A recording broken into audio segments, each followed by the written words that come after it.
Welcome back to the next part of our beginner guide series where I will be going over round settings, player settings, and world settings. Feel free to subscribe and hit the like button as it really helps support the channel and encourages me to continue making tutorial videos for all you creators out there. Now, let's not waste any more time and dive right into it as this will be a longer video than I typically do. Games can be divided into rounds. A round is a single play in a game to a specific end result, and a game can only have one round or many rounds. A round can be based on a time limit, an accumulation of points, or the accomplishment of some other objective. The round category is where you define such settings as end conditions and victory conditions for each round, and what happens when a round is complete. These can also be defined for the overall game on mode settings. From the Island Settings tab, click the round category, then click the subcategory to expand the settings. Some settings are grayed out. This usually indicates that another setting must be changed to make that setting available. Rounds can have end conditions the same as games do. In rounds, these are the conditions that must be met to end a round and not the game, unless there is only one round. The time limit option allows you to set how long a round will last. If there's only one round, then this is also how long the game lasts. If set to none, there is no time limit. Timer direction specifies whether the timer will count down to 0 or up from 0 to set the time limit. Eliminations to end allows you to set a number, and the round will end when a player or team reaches the objective of the number of specified eliminations. AI enemy eliminations is similar to eliminations to end, but when a player or team reaches the objective of the number of specified AI enemy eliminations. Objectives to end means if you set a number, the round will end when a player or team reaches the set number of objectives. This coordinates with the objective devices placed in the game. Collect items to end. If all or specific count, the round will end when a player or team has collected the specified items. If you select specific count, you can also say how many under the collect item count. You will need to use the collectibles device for this setting to work properly. Score to end is pretty straightforward. You can set the number here, and the round will end when a player or team reaches the set score. Collect item count is in reference to the collect items to end setting. If collect items to end is set to specific count, you can define that count here. Round win condition. This determines the basis for winning a round. If the scoreboard options under user interface are left at default, this stat will display in the first column. Possible conditions are eliminations, which means most eliminations overall, assists, which means most assisted eliminations, eliminated, which means least eliminations for a team or player, collect item means most collected items, health means most amount of health left at the end of the round, AI elimination means number of hostile AIs eliminated. Score means the amount of score at the end of the round. Objectives means number of objectives accomplished in the round. Time means time left at the end of the round. Spawns left means number of respawns left at the end of the round. Lap time means average lap time per round. Time alive means time survived until elimination. Damage dealt means the amount of damage dealt by player or team. Damage taken means the amount of damage taken by player or team. Race time means best time, which is useful for racing or parkour games. There are 4 tiebreaker conditions available for you to choose from. If score amount is your win condition, but 2 players have the same score, you will need to decide what the tiebreakers are so that there can only be one winner. Each condition breaks the tie if the previous tiebreakers are tied. Post-round settings are settings that determine what happens when a round ends. Victory animation determines whether an animation will happen for the victor. The default animation is confetti. Slow motion on end of round can create a slow motion effect at the end of the round. Round winner display time determines how long the team or the winning player's name will display at the end of the round. Round score display time determines how long the scoreboard will display at the end of the round. Player settings control how players interact with other players and the environment. There are a number of ways you can modify how players interact with your island, from how gravity affects them to whether they can build. All of these options contribute to the player experience. Hide back bling is pretty straightforward, as you can select yes or no if you want any back bling to show during the game. Enable jam. Now this is a new setting that is tied in with Fortnite's new jam tracks that have been added to the game. When on, this adds jam emotes to the emote wheel. Jam emotes can use up island memory though, so if memory becomes problematic, set this to off to regain the memory. Default means to use whatever value Fortnite has set. The other two options override this. Aim assist provides crosshairs in your gun sight for more accurate aim. This is used primarily in first-person shooters and third-person shooter games. This setting of allow aim assist toggles aim assist off and on for gamepad controllers. These local motion settings control player movements, energy, speed, and damage. If you are creating a death run map, you will find a lot of settings here that can help improve your map or make your map more challenging. Energy max determines how much energy is available. This affects sprinting and any other abilities that use energy. Energy recharge amount determines the amount of energy recharge per second after energy recharge delay. Energy recharge delay determines the delay between when a player stops using energy before it recharges back to the energy recharge amount. Fall damage allows you to set whether players can take fall damage during the game. Gravity can set the levels of gravity that affects the players during the game. Jump fatigue determines whether continuous jumping sets a penalty to jump height. Allow mantling lets players grab a ledge and pull themselves up when jumping. This setting toggles mantling on and off. PBW, or player built walls, generate ledges. This will generate ledge launch props only if both allow mantling and this option are set to on. If either is set to no, ledge launch props will not be generated. Mantling minimum height sets the lowest ledge that can be mantled from the ground. You can adjust this value if gravity or other factors affect a player's mantling. Mantling minimum height in water sets the lowest ledge that a player can mantle while in water. Allow hurdling sets whether players can hurdle over low obstacles. Allow sprinting sets whether sprinting is available. When available, players can use sprinting to move faster. Sprinting energy cost per second sets how much energy is drained when sprinting. The higher the number, the more energy is used up. Sprinting jump multiplier. The multiplier increases the jump height when a player is sprinting compared to a regular jump height. Sprinting speed multiplier. The multiplier that increases player sprinting speed compared to regular speed. Allow sliding is the multiplier that increases player sprinting speed compared to regular speed. Allow slide kick determines whether players can use a slide kick on opposing players to push them away. Allow shoulder bashing is where a shoulder bash automatically opens doors when a player slides or sprints through them. You can toggle this feature on or off. Glider redeploy determines whether players can freely deploy their gliders at any time without the use of items. Player flight determines whether players can fly in the game. Player flight sprint determines whether players can use the sprint key to speed flight. Flight speed is the multiplier that increases player flying speed. Disable player collision. If disabled, players will be able to pass through each other instead of colliding.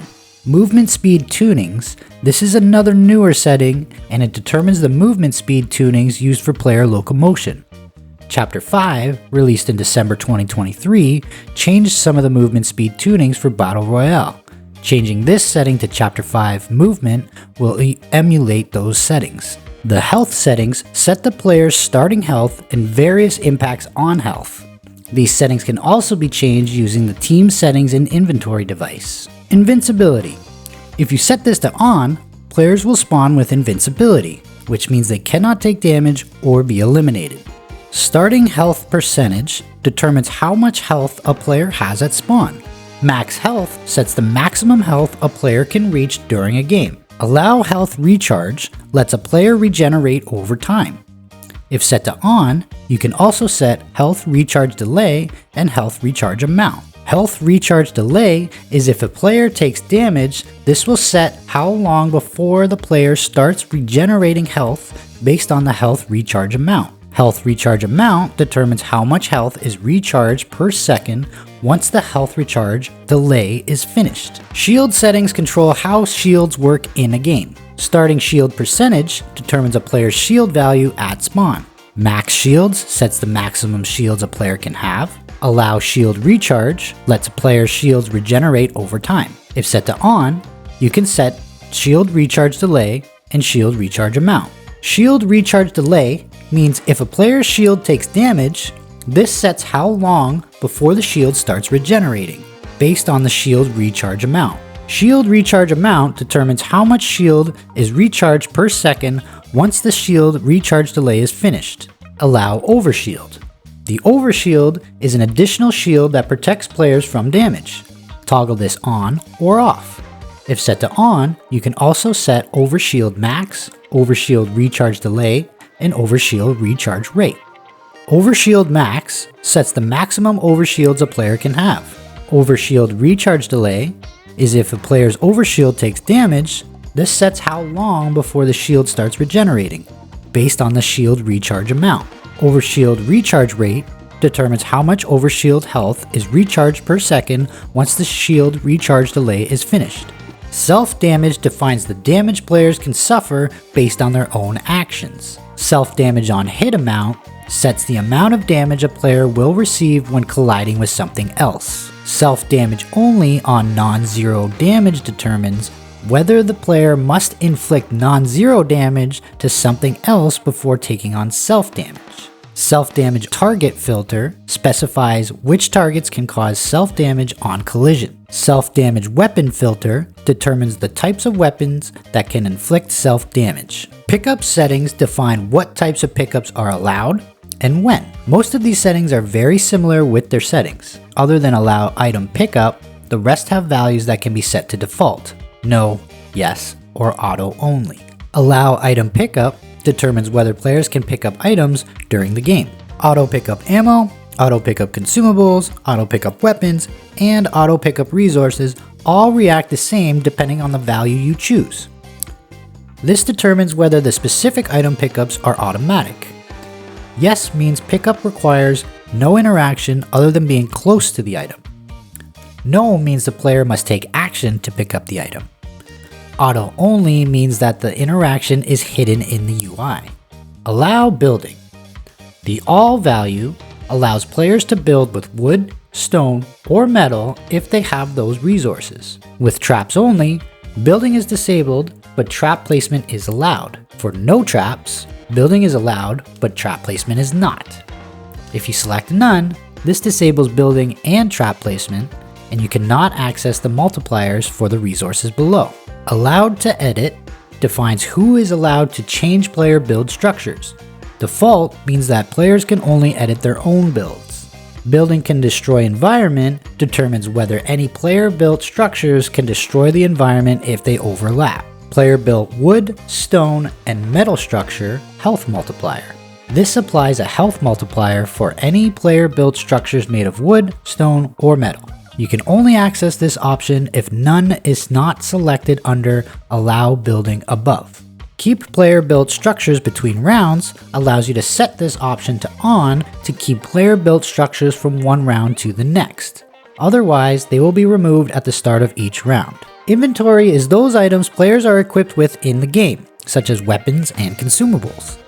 Use these settings to expand or restrict what items a player can equip. Infinite consumables. If you set this to on, players will have an infinite quantity of whatever consumables are available in the game. Maximum building resources.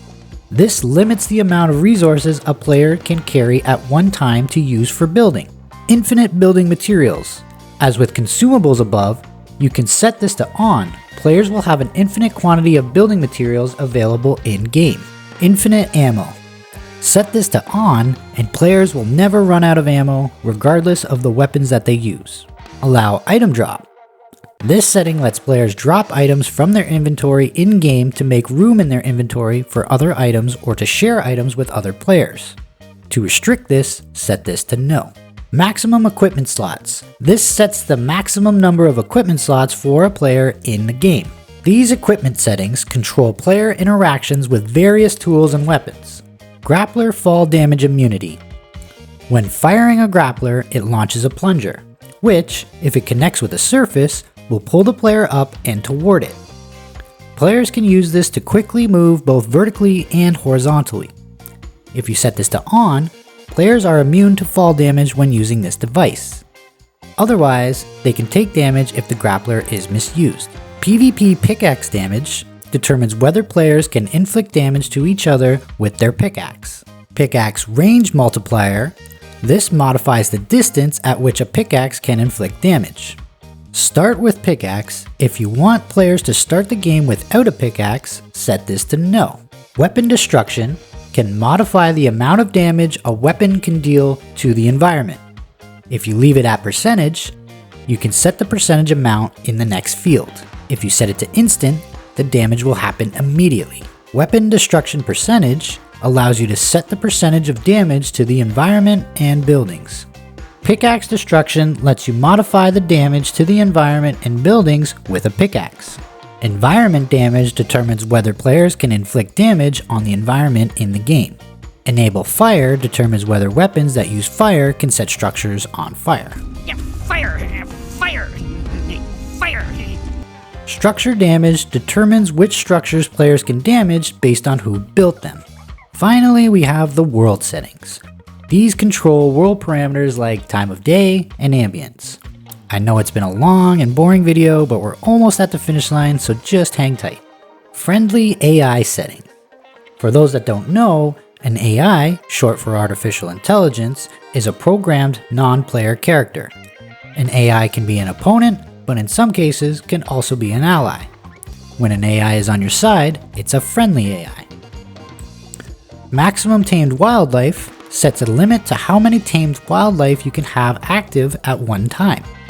This setting can be overridden by the wildlife spawner device. Maximum hired guards limits how many guards a player can hire in a single game. This setting can also be overridden by the guard spawner device. Use these vehicle settings to determine what damage, if any, vehicles suffer in collisions. Vehicle impacts damage objects determines whether vehicles will damage any objects they collide with. Vehicle impacts damage vehicles determines whether vehicles that collide with other vehicles will take damage. If set to yes, all vehicles in a collision will take damage. The amount of damage is determined by the health of the individual vehicle. Harvest style. This sets which values are used in the game for resource gathering. The options are creative, which gives a value of 45 when players use their pickaxe to harvest resources for building. Battle royale, which the player gets a value of 5 when harvesting with their pickaxe for building. And Save the World provides the same value as Battle Royale. Harvest Multiplier allows you to increase the amount of resources you get from each hit with your pickaxe. Now for the final section, the ambience settings.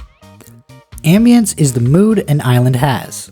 Ambience contains a number of influencing elements, most of which have to do with light and color. Use these settings to adjust your island's mood to support the overall vibe that you're going for. Time of day.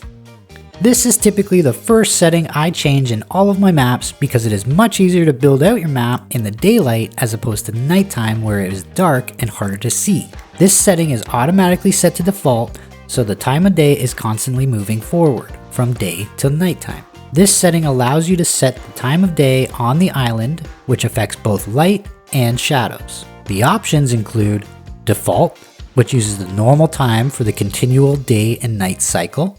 Random will select a random time of day at the start of the game, then takes the island through a day and night cycle from that point. Pick a time allows you to set any time. The island will stay at that time until you change it. Typically, I will set this to 12 o'clock PM so that I can get the most light for my map when I'm building. Camera filter. The filter you select will impact the island mood, and there are several options that can completely change the look of your game so that it can feel more original, like a totally different game than Fortnite. I may make another video in the future to go over all of these filters as there are a lot of them. Light brightness sets the intensity of natural lighting. This impacts both interior and exterior light levels, and the default value is 100%. Light color. This sets the color of the natural lighting. Each color can convey a specific mood or emotion. For example, Red creates tension, while yellow creates warmth. Character rim light intensity. A rim light is the backlight behind a character that makes the character stand out from the background. This setting determines how strong the rim light is. Fog thickness. Fog is an element that can add an eerie quality to your island. The default is no fog. The higher the number, the thicker the fog. A 100% setting makes a dense fog that limits visibility dramatically. Fog color. As with light color, applying a color to the fog can change the mood of the fog. And that will complete part 3 of our beginner guide series. If this video has helped you in any way, please leave a like as it really helps motivate me with the channel to keep producing more content for island creators. If you have built a map, feel free to leave the map code in the comments and I'll happily check them out. Stay tuned for part 4 where we go over the rest of the settings including user interface settings. Thanks for watching, I appreciate you, stay spicy, I'm out, peace.